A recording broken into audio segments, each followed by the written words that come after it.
Veiled Fate is a strategic deduction game for 2 to 8 players.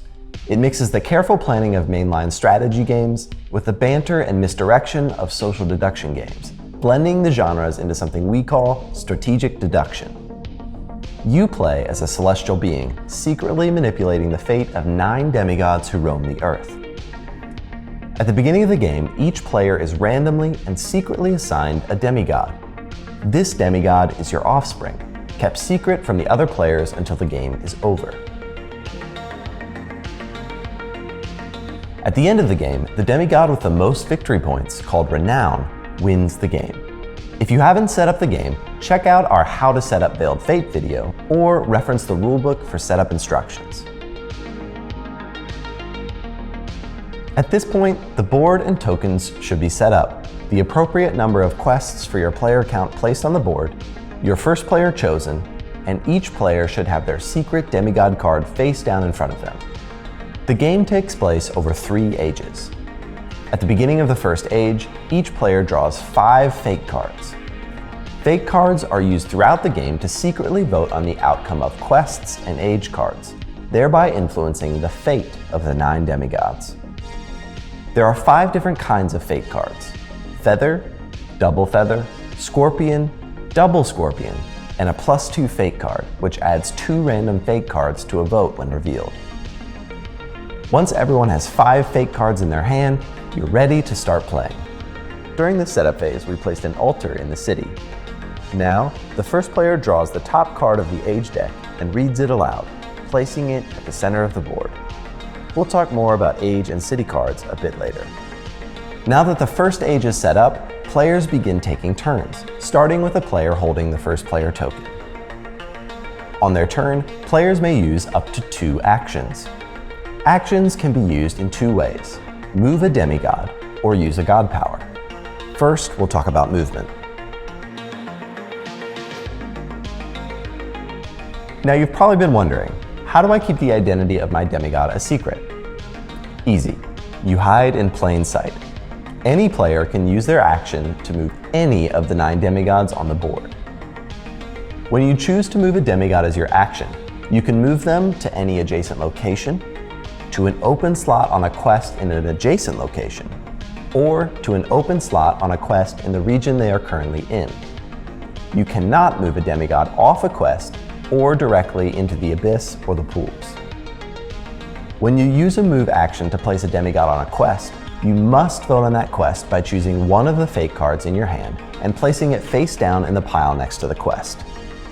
So, what exactly are you voting on? Looking at a quest card, you'll see that there's a feather column on the left and a scorpion column on the right. Neither column is good or bad, they just have different outcomes. You are voting for the outcome you prefer. When the quest is filled with demigods, the quest is completed. To begin resolving the quest, first check the top of each quest for either a +0, 1, or 2 icon. The player who completed the quest must choose that number of other players to secretly contribute a fate card from their hand to the vote pile. Any player who contributes a card in this way draws a card to the fate deck to replace it. Finally, shuffle the vote pile, reveal the votes, and tally the feathers and scorpions to determine the outcome of the quest. If any +2 fate cards are revealed, draw 2 fate cards from the fate deck and add them to the vote tally. In the event of a tie, the fate coin is flipped to determine the final result. Let's take a look at quest outcomes. We'll use the quest Abomination to illustrate possible outcomes. Quest outcomes resolve top to bottom, completing each row one at a time. So, starting with our first row, if this quest were to resolve with a feathers outcome, the active player would flip the fate coin to determine whether pink loses or gains 1 renown. Green gains 1 renown. Blue loses 1 renown. And orange gains 1 renown. If it were to resolve as scorpions, the fate coin is still flipped for pink, adding or subtracting 1 renown. Yellow would gain 1 renown. Blue would gain 1 renown. And orange would be smited to the abyss. Just a couple more things to keep in mind about quests before we move on. Some slots on quests have special requirements. If there's a class icon or color modifier, only a demigod of that class or color can be placed there with a move action. Normally, a demigod can be placed in any open slot on a quest. However, some quests have ordered placement, shown by these little arrows.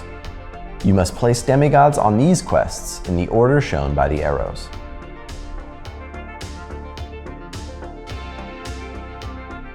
The second way to spend your turn actions is by enacting a god power. God powers are incredibly powerful, but they come at a cost. Each use of a god power requires you to spend a number of your fate cards, which are a limited resource, so use them wisely. There are 5 god powers that you can perform. The first is the portal. It costs 3 fate cards, and it allows you to move a demi to any location or open spot on a quest. Ignore all movement rules and quest requirements. This means players may move demis off of quests or even out of the abyss and the pools. And a reminder, if a player is portaling a demi onto a quest, they must vote. Next is Transfiguration. This also costs 3 fate cards, and it allows you to switch the location of 2 demis on the same incomplete quest, ignoring any quest slot requirements. The next god power is the Smite. This will set you back 2 fate cards and allows you to move any demi to the abyss, even demis who are currently slotted on a quest. Next, we have Omniscience, costing 2 fate cards. This allows you to shuffle a random card from the fate deck into any quest's vote pile. Then, you may secretly examine the vote pile, returning the cards face down next to the quest when you're finished. Finally, we have Influence, costing 1 fate card. After adding a fate card to a quest on your first action, you may use Influence as your second action to add 1 additional card from your hand to the vote. A player's turn ends in one of 3 ways. First, if a player uses both actions, their turn is automatically over. Second, a player may take their first action, but pass on the second action by simply telling the next player, "It's your turn." Third, a player may end their turn by resting. When a player rests, they are now skipped in the turn order until the end of the age. A player may choose to rest after taking 1 action, but they cannot rest if they have used both of their actions that turn. A player rests automatically if the player chooses to take no actions on their turn, the player does not gain or spend a fate card with either action, or the player runs out of fate cards on their turn. If a player runs out of cards on their first action, they may not take their second action. The first player to rest each age takes the first player token and becomes the first player for the following age. If no player rests in an age, the current first player keeps the token. When a demigod gains or loses a renown, and their renown tracker enters a new renown space, their token is put at the front of the line. This means that the most recent demi to enter a renown space should always be the closest to the next highest renown space. Even though these demis have the same score, the tracker at the front of the line is in the lead and would win in the event of multiple demis being on the same renown space at the end of the game. A few things to remember though as you resolve quests, city, and age cards that will help you keep the renown trackers in order. First, quest results are resolved in order from top to bottom. When resolving age cards, demis gain or lose renown in order, starting with a demi in first place. Lastly, anytime a demi is smited, their renown tracker is moved to the back of the line within their renown space. City cards represent the current events in the capital city and can affect players and demigods when they return to the city. There are 6 slots on each city card. When a demi moves into the city from any location, the city token is placed on the card, covering the first slot. The next time a demi moves into the city, the token is moved to the next open slot, following the arrows connecting each slot.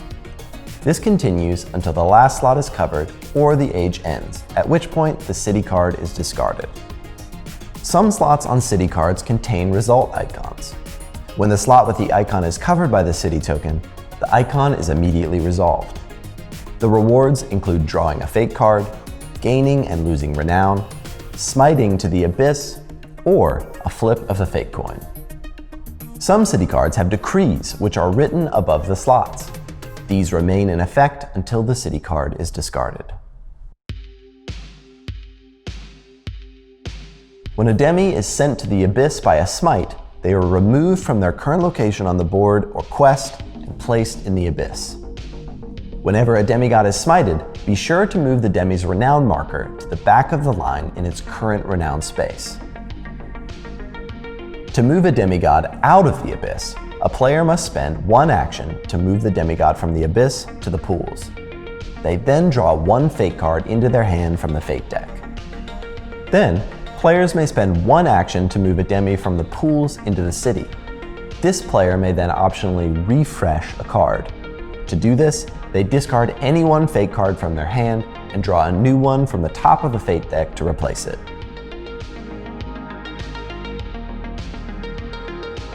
An age is over when one of the following occurs. All players have rested, or all quests have been completed.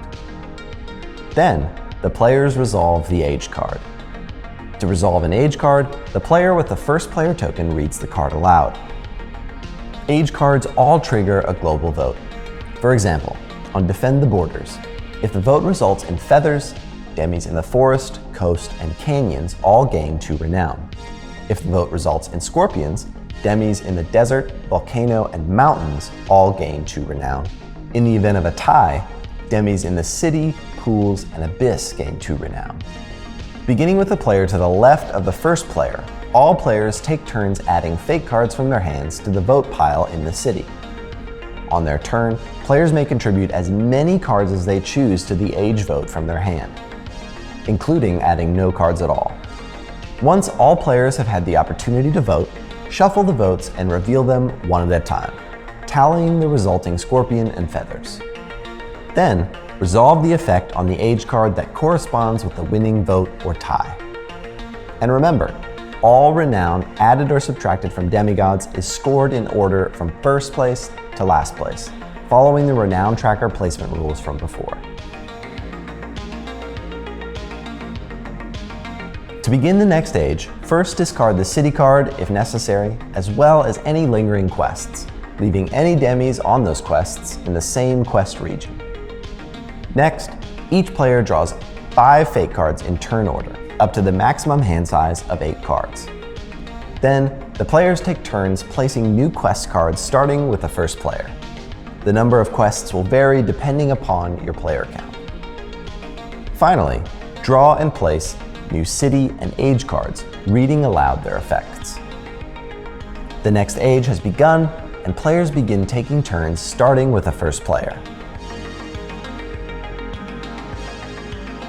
The game is over when the third age card has been resolved.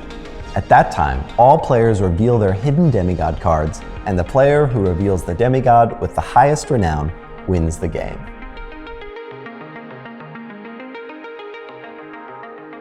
When playing with more than 5 players, there are some additional setup rules and gameplay differences. The major difference is that each player has a secret teammate with a matching demigod card. At 6 players, there are 3 teams of 2. At 8 players, there are 4 teams of 2. And at 7 players, there are 3 teams of 2 and then 1 player without a teammate. This player without a teammate gains 1 additional renown at the very end of the game to compensate for their lack of a teammate. The challenge is, players do not know who their partner is at the beginning of the game. Figuring this out through careful observation may be a crucial factor in winning the game. That about does it. We hope you enjoyed learning how to play Veiled Fate. If we missed anything, please let us know in the comments on Board Game Geek or hit us up on the Discord and ask us there. Thanks.